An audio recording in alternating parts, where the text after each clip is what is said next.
ചില്ലകൾ വീശി ജനമാർത്തുതാ വരുന്നു രക്ഷകനേശു. ദേവാലയത്തിൻ്റെ ഉള്ളിൽ കച്ചവടം ചെയ്തവരെ ചാട്ടവീശി ശാസിച്ചേശു പുറത്തിറക്കി.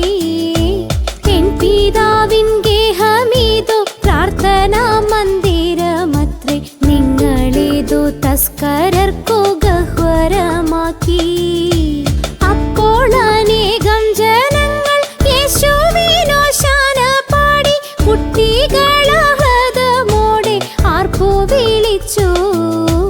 നിയമജ്ഞർ പുരോഹിതരൊക്കെ വേഗം കോപിഷ്ഠരായി, ഇവരെന്തു ചൊല്ലുന്നു നീ കേൾക്കുന്നില്ലയോ?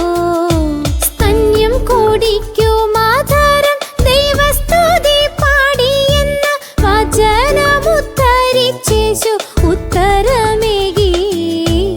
ഇതു കേട്ടവർ ചോദിച്ചു, എന്തധികാരത്താലാണ് നീ ഇതൊക്കെ ചെയ്യുന്നതു ചൊല്ലുക വേഗം. മറു ചോദ്യം